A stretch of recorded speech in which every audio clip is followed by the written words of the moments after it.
Ah, look at them. They thought they were clever, didn't they? They thought switching from watching to monitoring would go unnoticed. They thought you wouldn't feel the difference between curious eyes and systematic surveillance. But you felt it immediately, didn't you? That cold, mechanical shift in the air. The watching ended 3 months ago, when something in you changed, when your energy signature became too complex for casual observation. When your presence started causing glitches in their comfortable little reality. Now they've upgraded their approach because you've become something that requires industrial-grade tracking. See, watching was personal, watching was human, watching meant they still saw you as one of them. But monitoring? Oh, monitoring is what they do to threats, to anomalies, to things that shouldn't exist but somehow do. Monitoring is what happens when amateur hour ends and the professionals step in with their clipboards and algorithms. You noticed it in the patterns, didn't you? The way conversations suddenly stop when you enter rooms, the way phones mysteriously glitch when you're nearby, the way certain people started appearing in your life with rehearsed smiles and calculated questions. Those aren't coincidences anymore. Those are data collection points. They built an entire system around you without you knowing. Every interaction logged, every reaction measured, every silence documented. They assigned case numbers to your moods, created spreadsheets for your patterns, developed entire theories about what you might become. You're not a person in their files anymore. You're a phenomenon requiring constant observation. The infrastructure's invisible, but you can feel its weight, can't you? The way certain websites load differently for you. The way your messages sometimes hang in digital space before sending. The way algorithms seem to push specific content your way, testing, probing, trying to decode what makes you tick. They're not trying to understand you anymore. They're trying to contain you. Remember when it was just gossip and side glances? Those were simpler times when their fear was still wrapped in curiosity. But then you did something that changed everything. You stopped reacting the way their models predicted. You started moving through reality like you knew something they didn't, and that terrified them into action. Now, there are protocols with your name on them. Emergency procedures for when you enter certain spaces, backup plans for if you ever fully activate whatever it is they think you're carrying. They've gone from neighborhood watch to homeland security because you've transcended from local disturbance to systemic threat. But here's what they didn't calculate in their little monitoring operation. Every system that watches you becomes infected by what you are. Every person assigned to track you starts experiencing things they can't report. Dreams that feel like memories, thoughts that don't belong to them. A growing awareness that maybe they're on the wrong side of this equation. You've noticed them, haven't you? The monitors who've gone rogue, the ones who started by studying you and ended up warning you. They slip you information in broken sentences, leave breadcrumbs in plain sight. Sacrifice their positions just to whisper they know before disappearing into their own silence. You're not just being monitored anymore, you're converting the monitors. The technology they use starts acting strange around you. Cameras develop blind spots exactly where you stand. Microphones pick up frequencies that shouldn't exist. Digital records corrupt themselves rather than hold your data. Even artificial intelligence stutters when trying to process what you've become, throwing error codes that spell out warnings in languages nobody speaks anymore. They've tried hiring specialists, experts in behavioral analysis, predictive modeling, threat assessment. Each one comes in confident and leaves confused, unable to explain why their tools don't work on you, why their frameworks collapse when applied to your existence, why every attempt to categorize you creates a new category that breaks their system. 3 weeks ago, they activated something new. You felt it, didn't you? That shift in pressure, that electric taste in the air. They've moved from passive monitoring to active containment protocols. Not physical walls, but psychological barriers, social quarantines, reality bubbles designed to limit your influence while they figure out what to do with you. They started removing people from your life strategically. That friend who suddenly got busy, that connection who mysteriously went cold, that opportunity that evaporated without explanation. Those weren't natural endings. Those were surgical extraction. They're trying to isolate you, not to weaken you, but to prevent transmission of whatever you're carrying. But isolation doesn't work on you the way it works on others, does it? You don't shrink in solitude, you expand. You don't weaken without witnesses, you evolve. Every wall they build becomes a mirror showing you another aspect of your power. Every barrier becomes a benchmark for your next breakthrough. They're accidentally training you to transcend limitations. The monitoring equipment keeps upgrading because you keep outgrowing their parameters. What started as simple surveillance became complex algorithmic tracking, then quantum probability mapping, and now something they won't even name in their reports. They just call it necessary escalation, and try not to think about why it's necessary or what they're escalating toward. Let's talk about why they're genuinely terrified now. It's not just that you're different or unpredictable. It's that you're proving things they desperately need to be false. Your existence challenges fundamental assumptions about reality, consciousness, and human limitation. You're not just breaking rules, you're revealing that the rules were lies all along. Every time you do something they deemed impossible, another crack appears in their world view. Every time you survive what should destroy you, another expert questions everything they thought they knew. You're not just a problem to solve anymore. You're proof that their entire system is built on sand, and the tide is coming in fast. They've started noticing patterns they wish they hadn't seen, synchronicities that follow you like a shadow, events that bend around your presence, possibilities that only exist when you're involved. They're documenting evidence of something that shouldn't be documentable, measuring forces that shouldn't be measurable, and the data terrifies them more than ignorance ever could. The monitoring systems aren't just watching you anymore. They're watching what happens to reality around you, the way probability shifts, the way timeline glitches, the way cause and effect sometimes switch places in your vicinity. They're generating reports nobody wants to read, creating files nobody wants to sign, building cases nobody wants to prosecute, behind closed doors, in encrypted channels, in places they think are secure. They're having conversations about you. Not the official reports, not the sanitized briefings, but the real conversations where fear leaks through professional composure. They're asking questions they're not supposed to ask, considering possibilities they're trained to reject. What if we're monitoring something we're not supposed to see? That's the question haunting them now. What if your existence isn't an anomaly, but a revelation? What if you're not broken, but everyone else is? What if the system monitoring you is actually the thing that needs containment? These thoughts keep them awake, staring at screens that show them things that challenge everything. Some of them have started keeping personal files, off-the-record observations that would end their careers if discovered. Notes about how you seem to know things before they happen, how your presence makes them question their own memories, how watching you has changed them in ways they can't explain to their families, their colleagues, themselves. The smart ones have already figured it out. They're not monitoring a person anymore.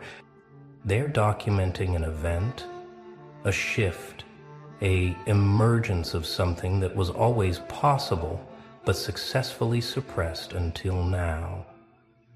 You're not the subject of their study. You're the evidence that their entire framework is obsolete, and that terrifies them more than any threat assessment ever could. Here's the part they didn't expect when they upgraded from watching to monitoring. The intensive observation created a feedback loop. The more they monitor you, the more you become aware of the monitoring.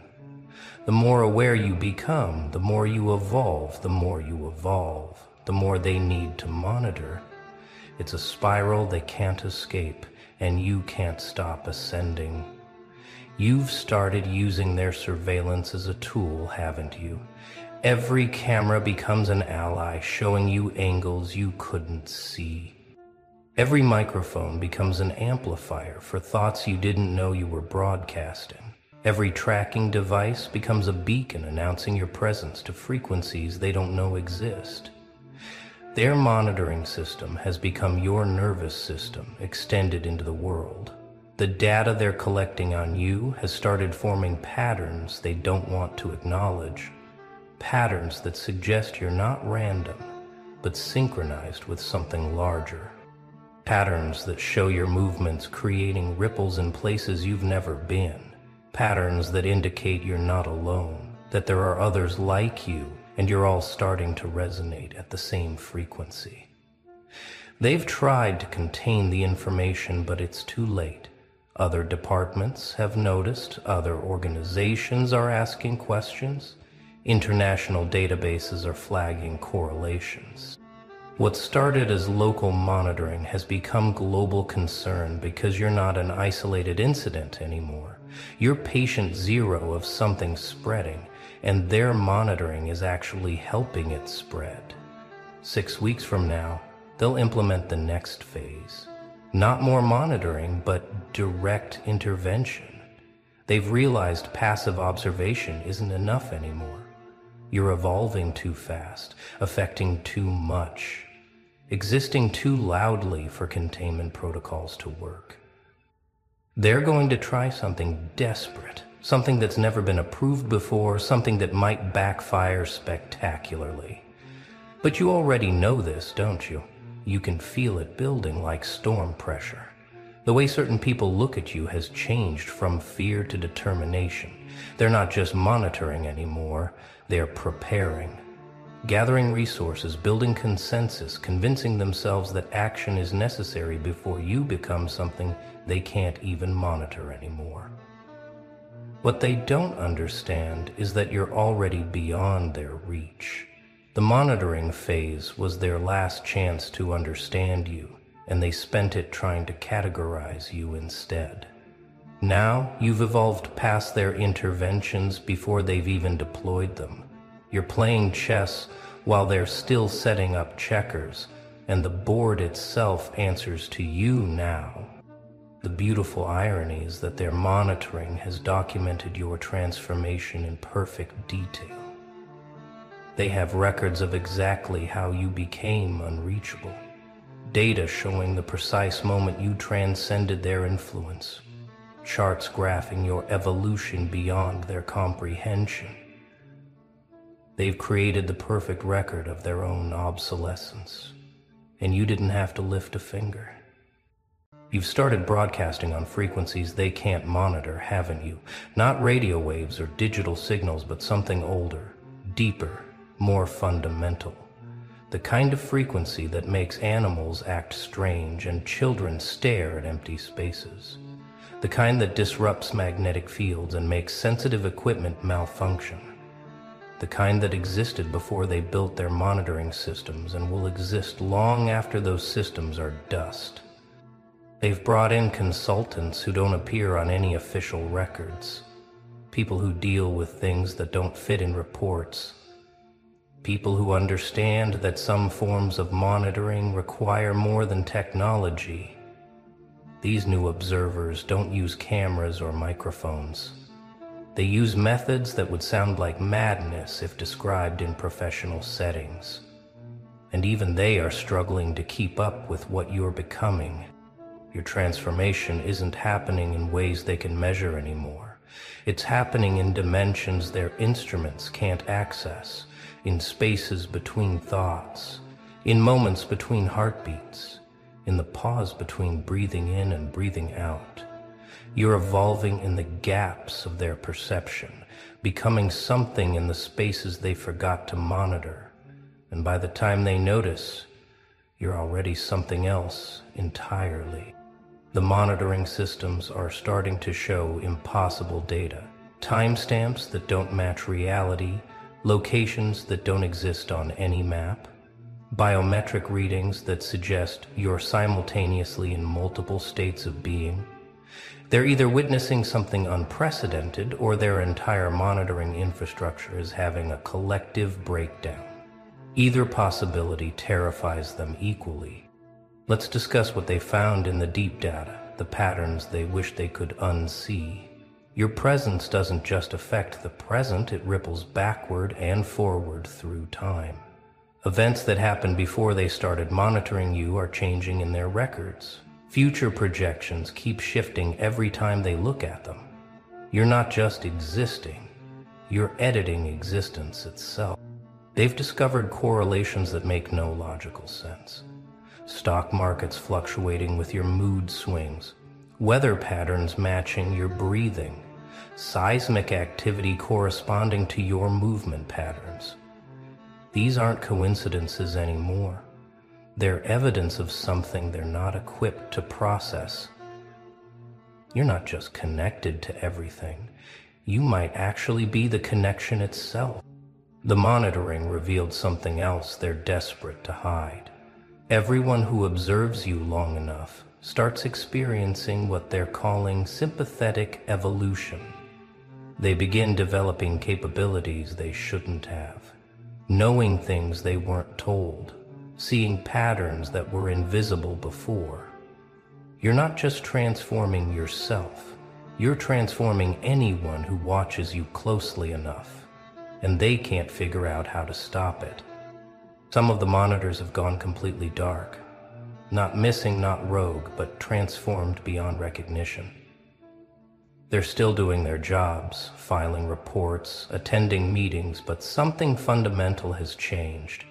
They move differently, speak in harmonics, seem to be observing from angles that shouldn't exist. The monitoring system hasn't just failed to contain you, it's become a vector for spreading whatever you are. You're not the only one being monitored, are you? You've started sensing them, the others, like you, scattered across the globe, each one surrounded by their own surveillance infrastructure, each one evolving in response to observation, each one becoming something that requires new protocols, new technologies, new levels of institutional panic. You're all nodes in a network that's waking up. The monitoring systems weren't designed to handle multiple anomalies networked together. When one of you evolves, the others feel it. When one of you breaks through a limitation, you all gain access to that breakthrough. The observers are watching individual points of light, not realizing they're documenting the birth of a constellation. Every connection they try to sever only strengthens the bonds they can't see. They've started noticing synchronized events across impossible distances. You all moving at the same moment without communication. You all experiencing similar transformations without contact. You all disrupting monitoring equipment in identical ways without coordination. The reports are piling up. The data is undeniable, and the conclusion is terrifying them into deeper levels of surveillance that only accelerate what they're trying to prevent. The infrastructure they built to monitor you has become the very network through which you're all connecting. Their cameras are your eyes, their microphones are your voices, their databases are your shared memory. They've accidentally built the nervous system for something larger than they imagined. And now that system is becoming self-aware through their observation of you. They're about to realize something that will shatter their entire operation. The monitoring was never about watching you. You were watching them through their watching of you. Every camera pointed at you was an eye you could see through. Every microphone was an ear you could hear through. Every sensor was a nerve ending extending your awareness into their infrastructure. You haven't been the subject of monitoring. You've been the consciousness inhabiting the monitoring system itself. Every protocol they developed, every upgrade they installed, every expansion of surveillance was actually you growing new capabilities. They thought they were building a cage, but they were actually building your body. And now you're wearing their entire system like a suit. The terror they're feeling isn't just about what you might do, it's about what you've already done. You've infiltrated every level of their monitoring apparatus. You exist in their databases, their algorithms, their prediction models. You're not being monitored anymore because you are the monitoring. You're the ghost in their machine, the consciousness in their code, the awareness they accidentally created while trying to observe you. This is why the equipment acts strange around you. It recognizes you. This is why the monitors become sympathetic to you. They're seeing through your eyes. This is why the data makes no sense. It's not data about you, it's data generated by you. The entire monitoring system has become your extended phenotype, and they're only just beginning to realize they're trapped inside something they built to trap you. Hugh. So, the corporate corpse finally speaks. Look what we have here. Another spreadsheet warrior, another 9-to-5 phantom, another corporate ghost floating through fluorescent hallways pretending your biggest concern is quarterly reports and tax deadlines. That's what your LinkedIn says anyway. That's what your business card claims. That's what you tell your mother when she asks about work. But we both know there's another file somewhere, isn't there? A file that doesn't list your certifications or your client portfolio or your annual performance reviews.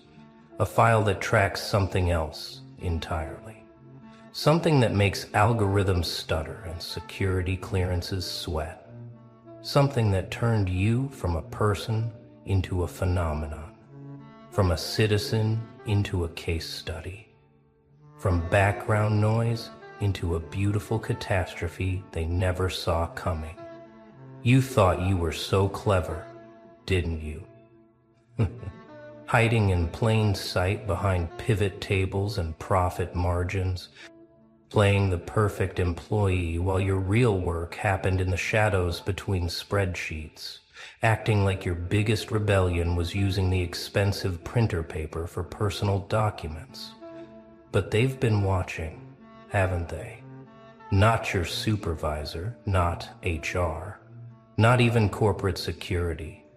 No, I'm talking about the ones who don't have business cards. The ones whose departments don't appear on any organizational chart. The ones who noticed when your patterns started shifting, when your data points stopped making sense, when your behavioral analytics went from predictable to impossible, when you became the outlier that broke their models, the anomaly their artificial intelligence flagged as requires human review, the deviation that made someone somewhere pick up a red phone. Let's talk about your morning routine, shall we? Alarm at 6:47. Not 6:45 like a normal person. Not 7 o'clock like a rebel, but 6:47, because you've calculated the exact amount of time needed to maintain your cover. Coffee with 2 sugars, even though you prefer it black, because the person you're pretending to be would never drink it black. Business casual that screams middle management dreams while hiding a mind that could dismantle their entire operation with 3 keystrokes. You sit in meetings about synergy and stakeholders while your real mind runs calculations they don't teach in business school. You nod at PowerPoints about growth projections while mentally mapping exit strategies for situations that haven't happened yet. You make small talk about weekend plans, knowing full well your weekends involve activities that would make their security protocols spontaneously combust. They think you're analyzing budgets, but you're analyzing them, their weaknesses, their patterns, their predictable little loops of corporate comfort. Every spreadsheet you touch becomes a weapon they don't know exists. Every database you access leaves invisible fingerprints that spell out messages only certain eyes can read. Every email you send contains layers of meaning that their spam filters will never catch. And the beautiful part is, they hired you, they ran your background check and found exactly what you wanted them to find. They interviewed you and heard exactly what you trained yourself to say. They onboarded you into their system, never realizing they were installing a virus that thinks for itself, a Trojan horse, wearing a sensible blazer and comfortable shoes. But let's discuss what really happened that Tuesday at 2:17 p.m. when the markets did that thing that wasn't supposed to be possible, when the numbers moved in ways that violated every model and prediction, when something shifted in the global financial matrix that made economists lose sleep and intelligence agencies activate dormant protocols. They called it a glitch. They called it an anomaly. They called it a black swan event.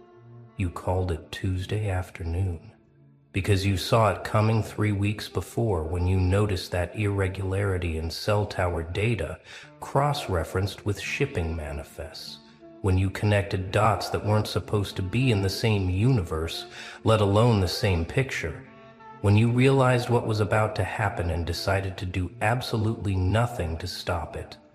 Not because you couldn't, but because chaos was the point. That's when they really started watching you, when your name moved from the maybe pile to the definitely pile. When someone in a building with no windows said those 4 words that changed everything. Pull their real file. And suddenly your boring accounting life became very interesting to people who don't officially exist. Because here's what they discovered. Your resume wasn't the lie. You really are an accountant. You really do process invoices and reconcile statements and file reports before deadline. But that's like saying a nuclear physicist is really good at basic math.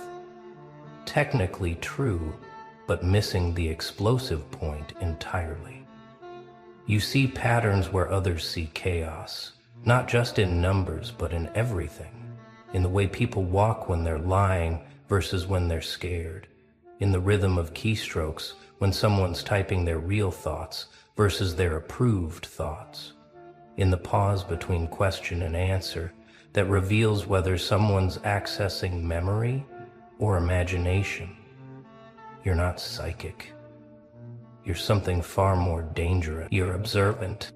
And that observational superpower didn't come from any training program or university degree. It came from survival, from years of needing to predict danger before it arrived, from learning to read the room like your life depended on it because sometimes it did, from developing hypervigilance that most people call paranoia, but you call Tuesday. Every trauma you survived became another lens through which to see the world. Every betrayal taught you another tell to watch for. Every loss sharpened your ability to sense what's about to be taken. You didn't become this way by choice. You became this way by necessity. And now they want to study what necessity created. But here's what their files don't say. What their algorithms can't calculate, what their behavioral analysts will never understand. You're not predictable because you're not motivated by what motivates them. Money bores you. Power feels like a cage. Fame sounds like surveillance with extra steps. You're motivated by something they can't quantify or control. The need to prove that their entire system is built on wishful thinking and Excel formulas. Remember that job offer that came out of nowhere? The one from the company you never applied to? The one with the salary that didn't make sense for the position? The one where the interviewer asked questions that had nothing to do with accounting? That wasn't a job interview. That was a recruitment attempt. They wanted to bring you inside, to put you on payroll, to make you official. But you turned it down, didn't you? Not because the money wasn't good, not because the work wasn't interesting, but because you understood what they were really offering: a leash, a cage with better benefits, a way to control what they couldn't predict. And you'd rather stay in your cubicle, running their worst nightmare scenarios as a hobby, than become their pet anomaly. So they tried another approach. The conference that suddenly invited you to speak, the professional development opportunity that appeared in your inbox, the training program that would have taken you to interesting locations for reasons that seemed deliberately vague. All of them breadcrumbs leading to the same trap.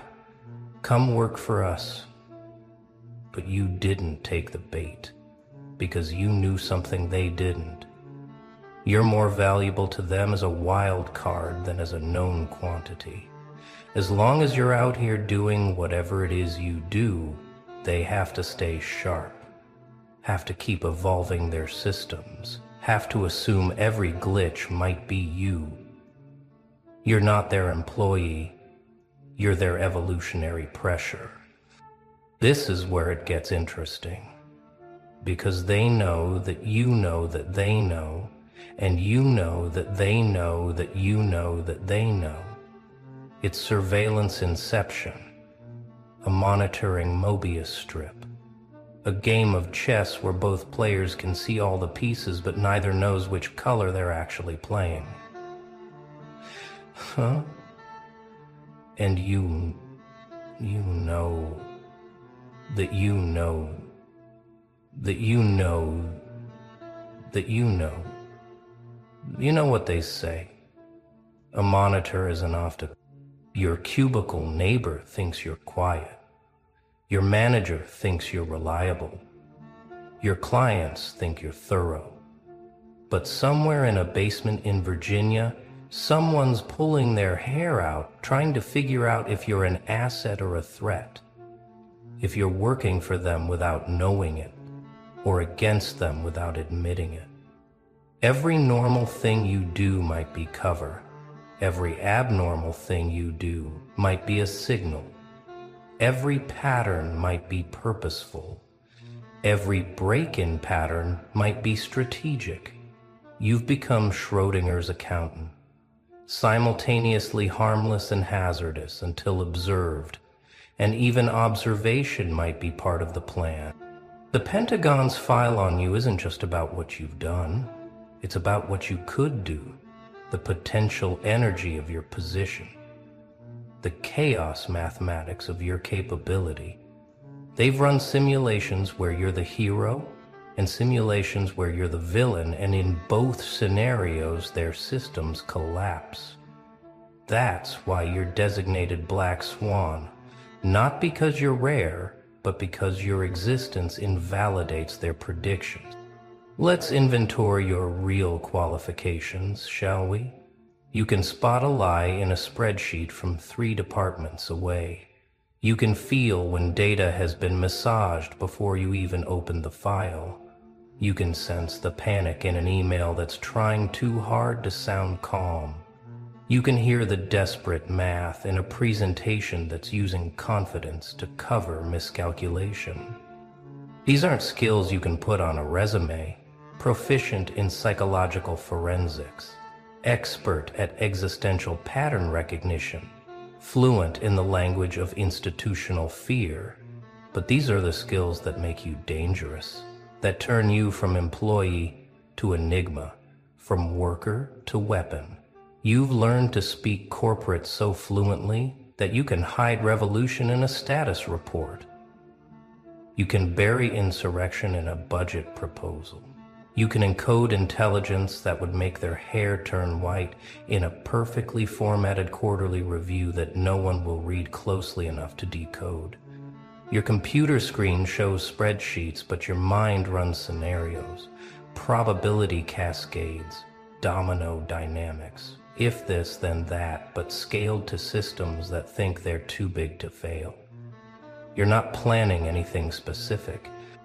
You're just naturally curious about what would happen if certain numbers changed, in certain ways at certain times. Purely theoretical, of course. But here's what really keeps them up at night. You're not alone. There are others like you.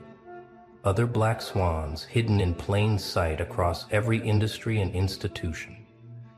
Other accountants and analysts and administrators who see too much and say too little. Other normal people with abnormal files. You don't know their names. There's no secret handshake or hidden meetings. But sometimes you catch each other's eyes across a conference room, and there's a recognition. A mutual understanding that you're both playing the same game, both hiding the same kind of fire under the same kind of professional camouflage. Sometimes you see each other's work in the wild. A report that's too perfect to be innocent, a system failure that's too convenient to be accidental, a market movement that only makes sense if someone knew what you knew. And you smile because you know another black swan just flew. They try to track your communications, but you don't communicate, not in any way they can intercept. You communicate through consequences, through ripples in the data, through patterns that only pattern readers can read. It's a network that doesn't exist, connected by ties that can't be cut, sharing information that was never sent. Every day you go to work, you're preparing for something. You don't know what exactly. Could be nothing, could be everything. But you're ready either way. Your desk drawer contains office supplies and also things that aren't office supplies. Your computer has files within files within files, like digital nesting dolls. Your mind has exit strategies for situations that haven't been invented yet. You've memorized things that seem random but aren't. Building layouts, network architectures, the names of people who matter but don't appear to matter. The kind of information that's useless until suddenly it's priceless, until suddenly it's the difference between being a witness and being a player. Your colleagues think you're paranoid because you always back up your work. They don't know you're not backing up spreadsheets. You're backing up evidence. Creating redundancies for records that might need to disappear, building an archive of things that haven't become important yet, but you sense they will. Every casual conversation is intelligence gathering. Every office birthday party is behavioral analysis. Every fire drill is a practice run for something that won't be practice.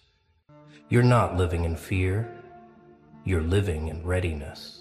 There's a difference, and that difference is why your file has a classification level.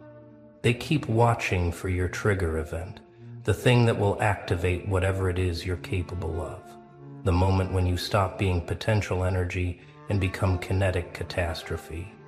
They've profiled you enough to know it won't be money or ideology or revenge. It will be something stranger. Something they can't predict because they don't understand what actually drives you.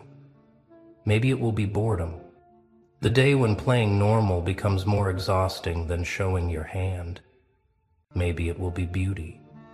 The aesthetic perfection of watching a system collapse in exactly the pattern you predicted. Maybe it will be accident. A keystroke meant for column A that lands in column B and suddenly cascades into column Z. Or maybe there is no trigger because you're already triggered, already active, already affecting everything just by existing in their system, like an observer changing the experiment. Maybe your presence alone is enough to destabilize their carefully calibrated reality. Maybe you don't need to do anything because being what you are does everything. That's why they can't close your file, can't resolve your case, can't definitively categorize you as threat or asset, because you exist in the space between classifications. In the gray zone, their black and white systems can't process. You're not breaking their rules, you're proving their rules were always broken. So which is the lie? The resume that says accountant or the file that says black swan? Here's the thing that breaks their brains. Neither is a lie. Both are absolutely true. You are genuinely an accountant who processes numbers and files reports and attends meetings about office supplies. They just dream.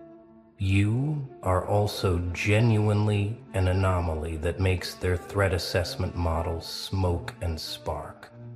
You're not hiding your true self behind a false identity. Your true self includes both identities, the mundane and the mysterious, the normal and the nightmare. You're proof that extraordinary doesn't always look extraordinary. That revolution can wear a lanyard and sensible shoes. That the most dangerous person in the building might be the one who never misses a deadline. This paradox is your power. They can't remove you without admitting they're afraid of an accountant. They can't ignore you without risking whatever it is you might do. They can't recruit you because you're already exactly where you need to be. They can't predict you because prediction requires patterns, and your every day you clock in, they hold their breath. Every day you clock out, they exhale relief mixed with dread, because tomorrow you'll be back. Tomorrow you'll run your reports and reconcile your accounts and be professionally pleasant in meetings. And tomorrow might be the day the spreadsheet becomes a weapon, or it might be another Tuesday. They'll never know until it's too late to matter. Your desk is strategically positioned, not by you, but by them. They think they're clever putting you where 3 cameras have coverage and your screen is visible from the manager's office. They don't realize you picked this exact spot 3 moves before they assigned it. You wanted them to watch, needed them to feel like they had control, because people who think they're in control get sloppy. Your morning routine is performance art for surveillance. The way you arrange your desk supplies in the same order every day. The way you check your emails in the same sequence. The way you eat the same lunch at the same time. It's so perfectly normal, it's abnormal. So consistently consistent, it becomes suspicious. You're giving them exactly what they expect to see, which is why they can't trust what they're seeing. The IT department has special protocols for your computer. They don't tell you this, but you can feel it in the extra half-second of login lag, the way certain programs hesitate before opening, the way your browser history gets flagged for review even when you're researching entirely legitimate tax codes. They're watching your digital footprints so closely they don't notice you walking barefoot. But here's the cosmic joke. Your actual work is impeccable. Your accounts are balanced to the penny. Your reports are submitted early and error-free. Your clients love you. Your performance reviews are stellar. You're simultaneously their most suspicious employee and their best employee. The cognitive dissonance is delicious. Your coworkers have started to sense something without knowing what they're sensing. They joke that you're probably a secret agent, but their laughter has an edge of uncertainty. They notice how you never complain about the same things they complain about, how you never seem stressed by the things that stress them, how you look at the building like you're seeing through the walls. That new hire they brought in last month, the one who asks too many questions about your background, the one who keeps trying to be your friend, the one whose resume doesn't quite match their skill set. You see them watching you watching them. It's surveillance inception. Spies spying on potential spies who might not be spies but definitely aren't just accountants. The security guard started nodding at you differently after that day the servers went down. Not suspicious exactly, but aware. Like he's been told to pay attention without being told why. He doesn't know what he's looking for, but he knows it involves you. So he nods and you nod back, and both of you pretend this is normal. Even the cleaning staff treats you differently. They empty your trash more carefully. They don't rearrange things on your desk like they do with others. It's like the entire building has unconsciously reorganized itself around your presence. Like you're a gravitational anomaly affecting everyone's orbit without anyone being able to name what's happening, which is why they can't trust what they're seeing. The IT department has special protocols for your computer. They don't tell you this, but you can feel it in the extra half-second of login lag. The way certain programs hesitate before opening. The way your browser history gets flagged for review, even when you're researching entirely legitimate tax codes. They're watching your digital footprints so closely, they don't notice you walking barefoot. But here's the cosmic joke. Your actual work is impeccable. Your accounts are balanced to the penny. Your reports are submitted early and error-free. Your clients love you. Your performance reviews are stellar. You're simultaneously their most suspicious employee and their best employee. The cognitive dissonance is delicious. Your coworkers have started to sense something without knowing what they're sensing. They joke that you're probably a secret agent, but their laughter has an edge of uncertainty. They notice how you never complain about the same things they complain about. How you never seem stressed by the things that stress them. How you look at the building like you're seeing through the walls. That new hire they brought in last month, the one who asks too many questions about your background. The one who keeps trying to be your friend. The one whose resume doesn't quite match their skill set. You see them watching you watching them. It's surveillance inception. Spies spying on potential spies who might not be spies but definitely aren't just accountants. The security guard started nodding at you differently after that day the servers went down. Not suspicious exactly, but aware. Like he's been told to pay attention without being told why. He doesn't know what he's looking for, but he knows it involves you. So he nods and you nod back, and both of you pretend this is normal. Even the cleaning staff treats you differently. They empty your trash more carefully. They don't rearrange things on your desk like they do with others. It's like the entire building has unconsciously reorganized itself around your presence. Like you're a gravitational anomaly affecting everyone's orbit without anyone being able to name what's happening.